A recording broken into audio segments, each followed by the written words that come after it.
நாங்கள் என்ன திட்டம் பண்ணியிருக்கோம்னு சொல்கிறதுக்கு திட்டத்தோட பேர் வரைக்கும் எங்களால் சொல்ல முடியும். ஆனால் அதிமுக வேட்பாளரால் நாங்கள் இதை பண்ணோம் அப்படின்னு ஏதாவது நேம் மென்ஷன் பண்ணி சொல்ல முடியுமா அப்படின்னு ஒரு கேள்வி கேட்டிருக்கார் ஒருத்தர்.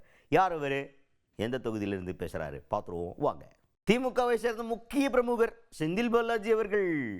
அவர் தான் இப்போ கரூர்லேருந்து அப்படியே ட்ராவல் பண்ணி கோயம்புத்தூரில் போய் இறங்கியிருக்கார். கோயம்புத்தூரில் இறங்கிருச்சு அப்படின்ற மாதிரி பயங்கர படைசூழ பிரச்சாரத்தில் இறங்கிட்டார். அப்போ செய்தியாளர்கள் சந்திப்பின் போது என்ன சொல்கிறாங்கன்னா, திமுக ஒன்றுமே பண்ணல, கோயம்புத்தூருக்கு என்ன சொல்லி ஓட்டு கேட்பாங்க அப்படின்ற மாதிரி அதிமுக தரப்புலேருந்து விமர்சனங்கள் முன்வைக்கப்படுது. அதை கேள்வியாக கேட்குறாங்க. அதுக்கு செந்தில் பாலாஜி அவர்கள் என்ன சொல்கிறாருன்னா, நாங்கள் இதை பண்ணியிருக்கோம், நூலகம் திறக்கிறது, சாலைகள் போடுறது, அப்புறம் செம்மொழி பூங்கா திறக்கிறது, இதெல்லாம் நாங்கள் பண்ணிகிட்ருக்கோம். இதெல்லாம் ஆரம்பித்து பண்ணது திமுக ஆட்சியில்.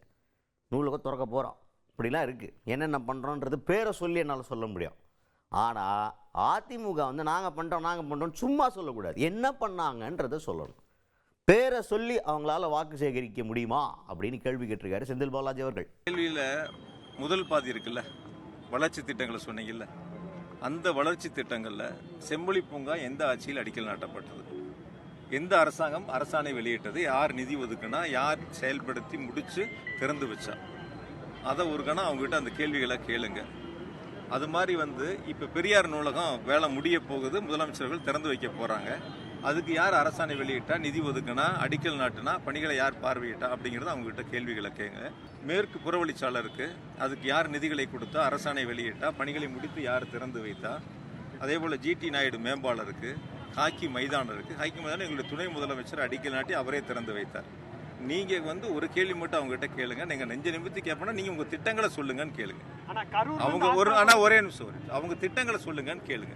வெறுமனே வார்த்தைகளை சொல்றதுக்கும் நான் திட்டங்களை சொல்லி கேட்குறேன், இதெல்லாம் செஞ்சோம் இனி செய்வோம்னு சொல்கிறோம். அதனால் எங்களுடைய முதலமைச்சருடைய இலக்கு செய்ததை சொல்லி வாக்குகளை சேகரிப்போம், செய்ய போறதை சொல்லி வாக்குகளை சேகரிப்போம். அதுதான் எங்களுடைய இலக்கு. அதுக்கு அடுத்ததா கோயம்புத்தூரில் பிரச்சாரம் பண்ணுறதுக்கு கரூர்லேருந்து லாரியா ஆள் இறங்குறீங்களாமே அப்படின்ற ஒரு கேள்வியும் கேட்டாங்க செந்தில் பாலாஜி அவர்கள்ட்ட. அதுக்கு அவர் என்ன சொன்னார்னா, எதுக்கு கரூர்லேருந்து எதுக்கு எங்களுக்கு ஆள், வேலூர்லேருந்து எங்களுக்கு எதுக்கு ஆள், நாங்கள் கோயம்புத்தூரில் இருக்க எங்கள் தோழர்கள் போதும், எங்களுக்கு கட்சி உறுப்பினர்கள் இருக்காங்க, அப்புறம் தோழமை கட்சிகளோட உறுப்பினர்கள் இருக்காங்க, அவங்கெல்லாம் அப்படியே பயங்கரமான ஃபோர்ஸாக இருக்காங்க. அவங்க பேசி கண்டிப்பாக எங்களுக்கு வாக்கு சேகரித்து எங்களுக்கு வெற்றியை ஈட்டி கொடுத்துருவாங்கன்ற நம்பிக்கை எங்களுக்கு இருக்குது அப்படின்ற மாதிரி பதில் அளிச்சிருக்கார் செந்தில் பாலாஜி அவர்கள். அதாவது தேர்தல் களம்ங்கிறது எங்களுக்கு கரூர்லேருந்து வர வேண்டியதில்லை, வேலூர்லேருந்து வர வேண்டியதில்லை.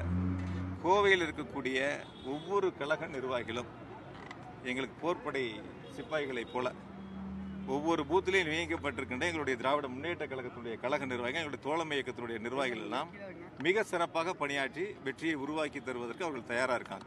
அதனால் எங்களுக்கு எங்கேருந்து வரணுங்கிற அவசியம் இல்லை. இங்கே இருக்கிற எங்கள் நிர்வாகிகளே 10 தொகுதியிலும் வெற்றி பெறுவதற்கு, இன்னும் நாங்கள் விட்டால் இன்னும் 10 தொகுதியில் கூட எங்கள் நிர்வாகிகள் சேர்ந்து வேலை பார்ப்பாங்க.